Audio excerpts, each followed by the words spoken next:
Hello friends, welcome to another video tutorial from कमल धारियाल।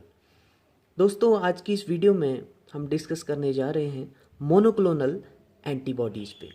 तो दोस्तों monoclonal antibodies क्या होती हैं और इनका प्रोडक्शन कैसे होता है और इनका मेडिकल में इनका क्या यूज है, क्या एप्लीकेशन है, उस सब को हम यहाँ पे डिस्कस करेंगे, राइट। तो आइए सबसे पहले जानते हैं कि मोनोक्लोनल एंटीबॉडीज होती क्या है। दोस्तों देखिए, दो तरह की एंटीबॉडीज आपकी होती हैं। एक तो मोनोक्लोनल, इसके अलावा दूसरी होती है पॉलीक्लोनल। मोनो का मतलब है सिंगल, राइट, और पॉली का मतलब होता है बहुत सारे। क्लियर। तो देखिए दो तरह की एंटीबॉडीज आपकी, एक तो पॉलीक्लोनल और दूसरी मोनोक्लोनल। अब इन दोनों में क्या डिफरेंस है, क्लियर, उसको हम यहाँ पे क्लियर करने की कोशिश कर रहे हैं, राइट। तो देखिए सपोज कोई एंटीजन है, ये आपका कोई एंटीजन है, क्लियर। जैसा कि आपको पता है कि एंटीजन पर बहुत सारे एंटीबॉडी बाइंडिंग साइट्स होती हैं जहाँ पे आपकी एंटीबॉडीज आके बाइंड होती हैं। तो उन साइट्स को हम बोलते हैं एपिटोप, क्लियर। तो सपोज इस एंटीजन पर बहुत सारे एपिटोप्स हैं, ये भी एक एपिटोप है, क्लियर, ये भी एक एपिटोप है, और तीसरा एक ब्लैक कलर, ये भी एक एपिटोप है, और ये भी एक एपिटोप है, क्लियर। तो जब ये एंटीजन आपकी बॉडी पे एंटर करता है, राइट, और आपके इम्यून सिस्टम को इवोक करता है, तो ये हर तरह की जो आपके एपिटोप है, हर एपिटोप किसी एक बी सेल के क्लोन को स्टिमुलेट करता है, ठीक है। यानी कि हर एपिटोप आपका different B cell clone of B cell को स्टिमुलेट करता है, ठीक है। इसने एक तरह की बी सेल के क्लोन को किया, इसने दूसरा, इसने तीसरा, और इसने चौथे को किया, राइट। तो different clone of B cells को इन्होंने क्या किया, स्टिमुलेट किया। तो एक सपोज ये एपिटोप आपका एक क्लोन ऑफ बी सेल को स्टिमुलेट करता है, तो एक टाइप की एंटीबॉडी आपकी बनती है, तो इसको हम नाम दे देते हैं एंटीबॉडी 1, राइट। और दूसरा जो एपिटोप है वो दूसरे टाइप के क्लोन ऑफ बी को स्टिमुलेट करता है, तो इसको हम नाम दे देते हैं एंटीबॉडी 2, राइट।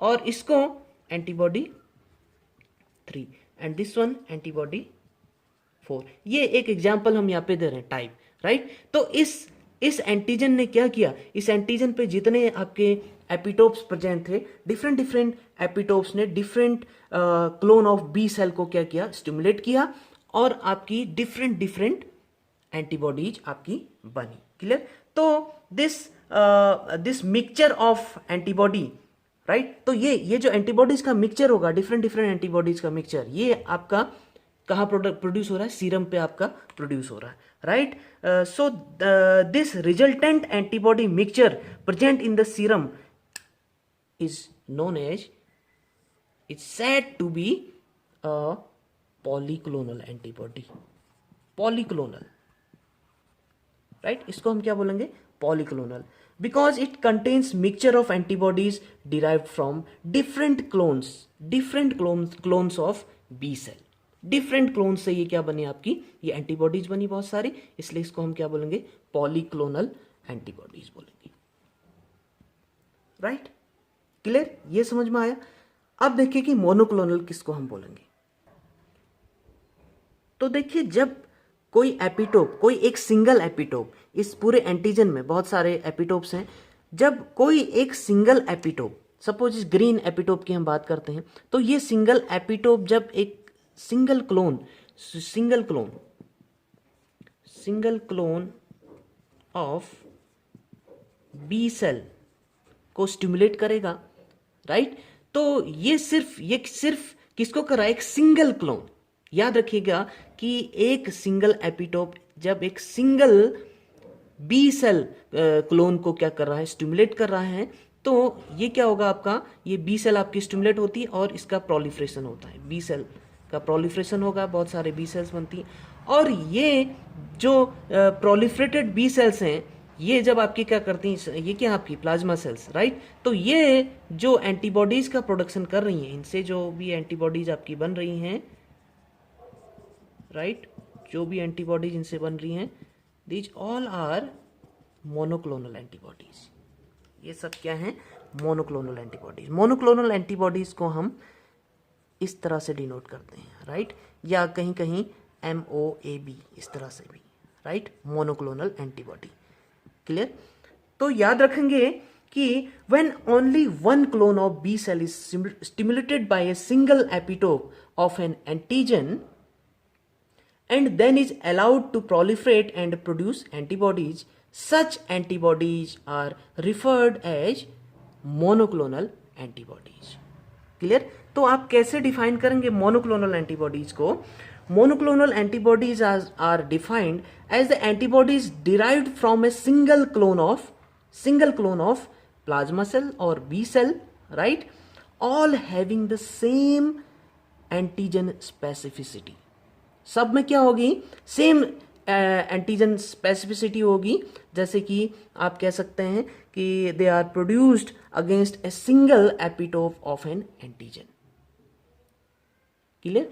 तो इस सिंगल एपिटोप के अगेंस्ट जो प्लाज्मा सेल्स आपकी एंटीबॉडीज का प्रोडक्शन कर रही है, राइट, वो आपकी क्या है, उन एंटीबॉडीज को हम क्या बोलेंगे, मोनोक्लोनल एंटीबॉडी। तो ये जो एंटीबॉडीज हैं, ये एंटीबॉडीज सिर्फ किसके अगेंस्ट हैं, इस ग्रीन एपिटोप के अगेंस्ट। देखिए, clear. They all are specific to this green type of antigen epitope, right, epitope, क्योंकि एंटीजन तो एक ही है, राइट, एंटीजन सेम है, इस सेम एंटीजन पर डिफरेंट डिफरेंट एपिटोप्स हैं। हमने सिर्फ ग्रीन की बात की थी। क्लियर। तो आप क्या बोलेंगे कि ये आपकी क्या है, एंटीजन स्पेसिफिक है, राइट। ये आप कह सकते हैं कि जो एंटीजन स्पेसिफिसिटी है वो सेम है, क्योंकि क्या है कि जो एंटीबॉडीज आपकी प्रोड्यूस हुई हैं against a single epitope, clear, वो एक सिंगल एपिटोप के अगेंस्ट प्रोड्यूस हुई, राइट। तो these antibodies are known as monoclonal antibodies. Clear. तो दोस्तों आप बात करते हैं प्रोडक्शन ऑफ मोनोक्लोनल एंटीबॉडीज की। दोस्तों मोनोक्लोनल एंटीबॉडीज का प्रोडक्शन हम एक टेक्निक से करते हैं जिसका नाम है हाइब्रिडोमा टेक्निक। इस टेक्निक को सबसे पहले डेवलप किया था जी कोहलर ने। जी कोहलर नाम के साइंटिस्ट थे, जी कोहलर, और साथ में थे इनके साथ सी मिलस्टीन। इन्होंने 1975 में मिलके इन दोनों ने इस टेक्निक को डेवलप किया था और इस टेक्निक को नाम दिया इन्होंने हाइब्रिडोमा टेक्निक, राइट। तो दोस्तों इसमें क्या करते हैं, इसमें हमें एक इमॉर्टल सेल की रिक्वायरमेंट होती है और एक स्प्लीन बी सेल की रिक्वायरमेंट होती है, राइट। तो स्प्लीन बी सेल हमें कहाँ से मिलेगी, हम क्या करेंगे, एक एंटीजन को इंजेक्ट करेंगे माउस पे, ठीक है। एंटीजन को माउस पे इंजेक्ट किया गया, राइट। कैसा एंटीजन, जिसमें हमारा क्या हो, डिजायर्ड एपिटोप हो, the antigen containing desired epitope, जो जिस एपिटोप की हमें रिक्वायरमेंट है, जिसके अगेंस्ट हमें मोनोक्लोनल एंटीबॉडीज का प्रोडक्शन करना है, उस डिजायर्ड एपिटोप की हमें जरूरत है, ठीक है, जो कि इस एंटीजन में प्रेजेंट होना चाहिए, ठीक है। उस एंटीजन को हमने इंजेक्ट किया किस पे, एक माउस पे इंजेक्ट किया गया, ठीक है। फिर वहां से हमने उस माउस की क्या ली, कुछ टाइम इंटरवल के बाद उस माउस की स्प्लीन बी सेल्स ली गई, राइट। और इधर हमने क्या किया, हमें एक माइलोमा सेल की रिक्वायरमेंट है, ठीक है। माइलोमा सेल्स हमारी क्या होती है, इमॉर्टल होती हैं, नासवान, इमॉर्टल, ठीक है, जो नष्ट नहीं हो सकती, ठीक है। इमॉर्टल सेल हमने ली, माइलोमा सेल। माइलोमा सेल ये क्या होती हैं, they are cancerous plasma cells, right. Myeloma cells are type of cancerous plasma cells which are immortal. Clear. तो देखिए जो स्प्लीन बी सेल है उसमें हमारा HGPRT प्रेजेंट होता है, ये HGPRT पॉजिटिव है। अब दोस्तों ये HGPRT क्या है? HGPRT stands for hypoxanthine guanine phosphoribosyl transferase. ठीक है, इसका नाम मैं यहां पे लिख रहा हूं, हाइपोजेंथिन ग्वाइनिन फॉस्फोरिबोजिल ट्रांसफरेज। तो ये HGPRT क्या है? एक एंजाइम है। इस एंजाइम का काम क्या है? ये प्यूरिन सिंथेसिस में हेल्प करता है। क्लियर? किस में हेल्प करता है? प्यूरिन सिंथेसिस में। Purine synthesis in mammalian cells, right. तो स्प्लेनिक सेल में, स्प्लीन बी सेल में HGPRT आपका प्रेजेंट रहता है, जहां कि जो कि माइलोमा सेल में आपका एब्सेंट रहता है। क्लियर? तो इन दोनों सेल्स को फिर फ्यूज कराया जाता है, राइट। इन दोनों सेल्स का फ्यूजन होता है किस मीडियम में? Fusion occurs in polyethylene glycol broth. ये आपका क्या है?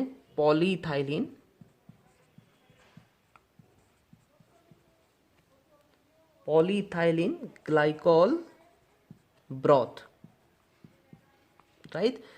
पॉलीइथाइलिन ग्लाइकोल ब्रोथ में इनका फ्यूजन कराया जाता है। तो फ्यूजन के दौरान इस मीडियम में, इस ब्रोथ में आपकी 3 तरह की सेल्स आपको दिखती हैं। देखिए कौन कौन सी? एक तो आपको मिलेगी pure spleen B cell, red colour की जो है स्प्लीन बी सेल, और जो ब्लू कलर की है that is myeloma cell, pure myeloma cell. और एक तीसरी टाइप की सेल आपको मिलती है हाइब्रिड टाइप की सेल, जिसमें दोनों टाइप की सेल का मिक्सचर है, एक तो माइलोमा सेल का और दूसरा स्प्लीन बी सेल का क्या है? मिक्सचर है, राइट। तो इसको हम क्या बोलते हैं? हाइब्रिडोमा। इसको क्या बोलते हैं? Hybridoma cell. इस मिक्सचर सेल को हम क्या बोलते हैं? Hybridoma, hybridoma cell. क्लियर? या आप कह सकते हैं ये क्या है? हाइब्रिड सेल है। Clear, right. उसके बाद क्या किया जाता है? नेक्स्ट स्टेप में हम इसको क्या करेंगे? इस पूरे कल्चर का, इस ब्रॉथ का, जो ये ब्रॉथ है लिक्विड मीडियम में, इसको हम सब कल्चर करते हैं एक मीडियम पे, which is selective medium for the hybridoma cell, that is the HAT medium. HAT stands for hypoxanthine aminopterin thymidine. Hypoxanthine aminopterin thymidine. That is the selective medium for hybridoma cells. Clear? तो इस पे हम इसको क्या कर देते हैं? सब कल्चर कर देते हैं। अब क्या होता है दोस्तों, देखिए इस हेड मीडियम में ये जो आपकी स्प्लीन बी सेल है, ये ग्रो तो करती है, लेकिन कुछ समय बाद क्या हो जाती हैं? मर जाती हैं। ये सेल्स आपकी डाई हो जाती हैं। Grow but die soon. Clear?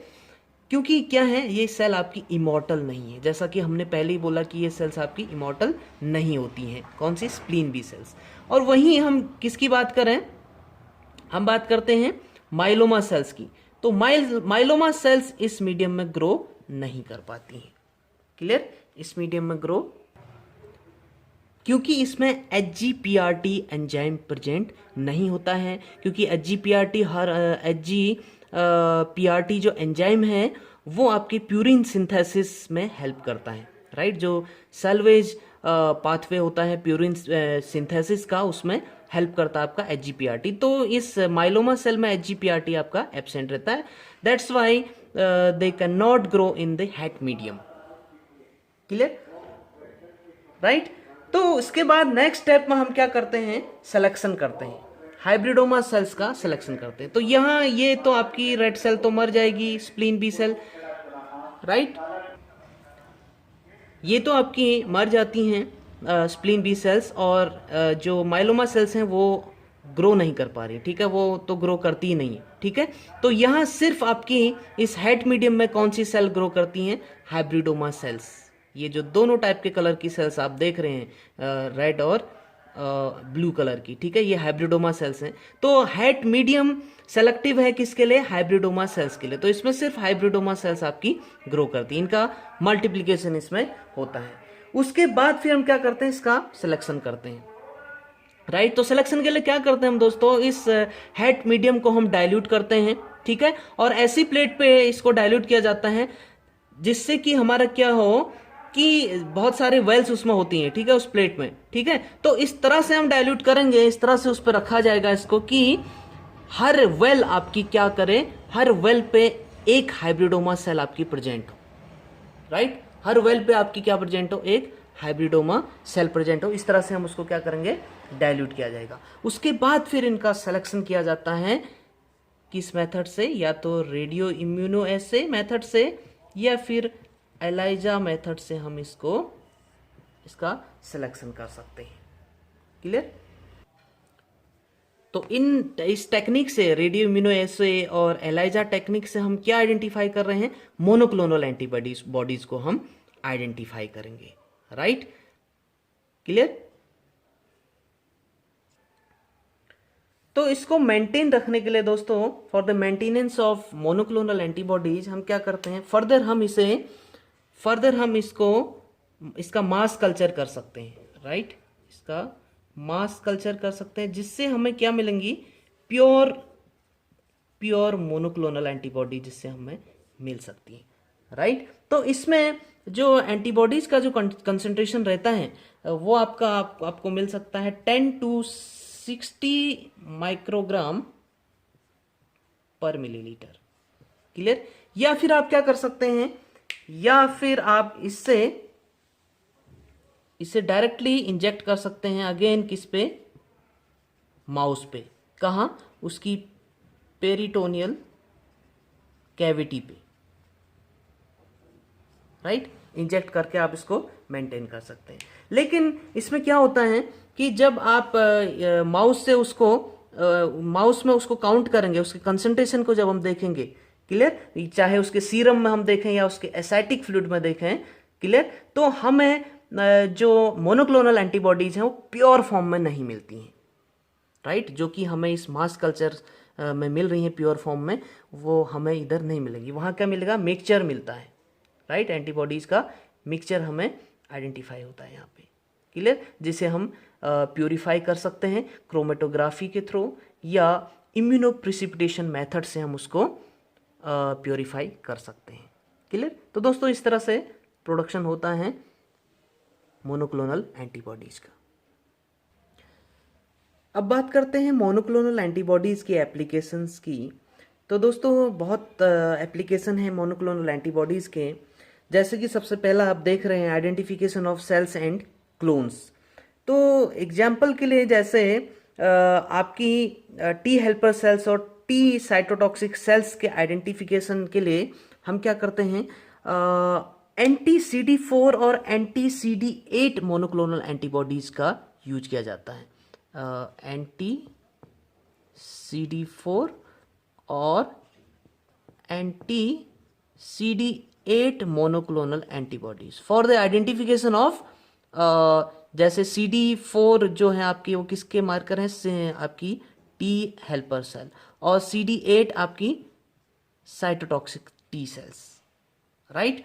तो टी हेल्पर सेल्स के आइडेंटिफिकेशन के लिए हम anti CD4 monoclonal antibodies use करते हैं, और साइटोटॉक्सिक टी सेल्स के आइडेंटिफिकेशन के लिए हम एंटी CD8 मोनोक्लोनल एंटीबॉडीज का यूज कर सकते हैं, राइट। दूसरा एप्लीकेशन है डायग्नोस्टिक रिएजेंट्स। देखिए दोस्तों, मोनोक्लोनल एंटीबॉडीज का हमारे डायग्नोसिस में, इन्फेक्शंस के डायग्नोसिस में बहुत बड़ा यूज है, क्योंकि इसके थ्रू हम क्या करते हैं, एंटीजेंस का डिटेक्शन करते हैं, right. The widest application of monoclonal antibodies detection of antigen, right. तो बहुत सारी एंटीजन डिटेक्शन किट्स हमारी अवेलेबल आती हैं, ठीक है। तो हम उसको कैसे आइडेंटिफाई करते हैं, by using the monoclonal antibodies, right. For example हम हेपेटाइटिस बी इन्फेक्शन आइडेंटिफिकेशन के लिए मोनोक्लोनल एंटीबॉडीज का यूज करते हैं, या इसके अलावा सीरोग्रुपिंग ऑफ स्ट्रेप्टोकोकाई की सीरोग्रुपिंग के लिए की आइडेंटिफिकेशन के लिए, सीरोग्रुपिंग करने के लिए मोनोक्लोनल एंटीबॉडीज का यूज किया जाता है। इसी तरह प्रेगनेंसी डिटेक्शन टेस्ट, जो प्रेगनेंसी कार्ड हमारा आता है, ठीक है, उसमें हम क्या आइडेंटिफाई करते हैं, HCG हार्मोन को आइडेंटिफाई उसमें किया जाता है, राइट।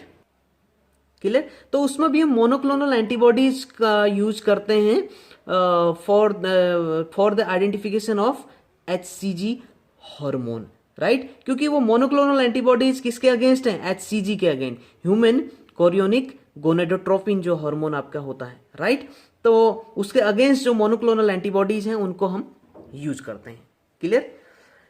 इसके अलावा ब्लड ग्रुपिंग में भी हम मोनोक्लोनल एंटीबॉडीज का यूज करते हैं। क्लियर। मोनोक्लोनल एंटीबॉडीज जिसमें हम क्या करते हैं, by using anti A and anti B monoclonal antibodies का हम यूज करते हैं ब्लड ग्रुपिंग के लिए, राइट। इसके अलावा ट्यूमर डिटेक्शन एंड इमेजिंग के लिए भी हम मोनोक्लोनल एंटीबॉडीज का यूज करते हैं। Clear. By using monoclonal antibodies specific for tumour antigens secreted by tumour cells, right. For example जैसे प्रोस्टेट स्पेसिफिक एंटीजेंस आपकी हैं, तो प्रोस्टेट स्पेसिफिक एंटीजेंस के आइडेंटिफिकेशन के लिए भी हम क्या करते हैं, मोनोक्लोनल एंटीबॉडीज यूज करते हैं। क्लियर। इसके अलावा जो थर्ड एप्लीकेशन है पैसिव इम्यूनिटी में, राइट। तो पैसिवली किसी भी इंडिविजुअल को इम्यूनाइज करने के लिए भी हम उसके बॉडी में मोनोक्लोनल एंटीबॉडीज को एडमिनिस्टर करते हैं, राइट। मोनोक्लोनल एंटीबॉडीज को इंजेक्ट किया जाता है। फॉर एग्जाम्पल जैसे हेपेटाइटिस बी इन्फेक्शन के केस में monoclonal antibodies against hepatitis B virus inject की जाती हैं। इसी तरह रेबीज के लिए और टिटेनस के केस में भी, राइट। तो इंडिविजुअल को पैसिवली इम्यूनाइज किया जाता है। ऐसे इंडिविजुअल को जिसकी एक्टिव इम्यूनिटी काम न कर रही हो, ठीक है, जो इम्यूनो कॉम्प्रोमाइज्ड हो, ठीक है, तो उसमें उस पर्टिकुलर इन्फेक्शन का जो क्या है एंटीजन है उसके अगेंस्ट जो एंटीबॉडीज हैं वो उसमें उसकी मोनोक्लोनल एंटीबॉडीज उसमें क्या की जाती, इंजेक्ट की जाती है ताकि उसकी इम्यूनिटी को बूस्ट किया जा सके। क्लियर। चौथा एप्लीकेशन है एज ए ट्रीटमेंट या एज ए थेरेपी भी मोनोक्लोनल एंटीबॉडीज को यूज किया जाता है। जैसे कि बहुत सारे इन्फ्लामेटरी डिजीज के कंडीशन में या एलर्जिक डिजीज के कंडीशन में हम मोनोक्लोनल एंटीबॉडीज को एज ए ट्रीटमेंट भी यूज करते हैं। तो ये एज ए ट्रीटमेंट किस 3 तरह के मैकेनिज्म से ये वर्क करता है। पहला मैकेनिज्म है suppress immune system. Monoclonal antibodies आपकी क्या करती हैं, इम्यून सिस्टम को सप्रेस करती हैं। दूसरा किल और इनिबिट मैलिग्नेंट सेल्स या कैंसरस सेल्स, राइट। और तीसरा है इनिबिट एंजियोजेनेसिस। क्लियर। तो सबसे पहला मैकेनिज्म है सप्रेस इम्यून सिस्टम। तो इसमें इसका यूज क्या है कि रूमेटिक आर्थराइटिस के केस में या क्रॉन्स डिजीज के केस में, रूमेटिक आर्थराइटिस या क्रॉन्स डिजीज के केस में एज ए ट्रीटमेंट हम मोनोक्लोनल एंटीबॉडीज को यूज करते हैं, ठीक है। और उसका मैकेनिज्म क्या है, दे सप्रेस इम्यून सिस्टम। क्लियर। तो रूमेटिक आर्थराइटिस है या क्रॉन्स डिजीज है या इसके अलावा अस्थमा है, क्लियर, एलर्जिक डिजीज है अस्थमा, राइट। या इसके अलावा रिजेक्शन ऑफ किडनी ट्रांसप्लांट, ठीक है, किडनी ट्रांसप्लांट रिजेक्शन में भी ये हमारा वर्क करता है, राइट। सेकंड है किल और इनिबिट मैलिग्नेंट सेल्स या आप कह सकते हैं एंटी कैंसरस सेल्स को किल करना, ठीक है। तो जैसे आपका ब्रेस्ट कैंसर के केस में है या लिम्फोमा के केस में है, ब्रेस्ट कैंसर या लिम्फोमा के केस में भी हमारी जो मोनोक्लोनल एंटीबॉडीज होती हैं वो एज ए ट्रीटमेंट हम यूज करते हैं। चौथा है इनिबिट एंजियोजेनेसिस। जैसे हमारी कोलोरेक्टल कैंसर के केस में या कोलोरेक्टल कैंसर के केस में या कोरोनरी आर्टरी डिजीज के केस में, कोरोनरी आर्टरी डिजीज के केस में हम मोनोक्लोनल एंटीबॉडीज को एज ए ट्रीटमेंट यूज कर सकते हैं। क्लियर। तो these are the 4 applications which are very very very important, right? You should know about the application of monoclonal antibodies. I hope कि ये वीडियो आपके समझ में आया होगा। अगर लेक्चर आपके समझ में आया है तो प्लीज़ लाइक करिए, वीडियो को ज़्यादा से ज़्यादा शेयर करिए। अगर चैनल पर पहली बार है तो चैनल को सब्सक्राइब जरूर करिए और बेल आइकन को जरूर प्रेस करिए आने वाली वीडियोज़ के नोटिफिकेशंस ताकि आपको मिलते रहें। Thank you very much.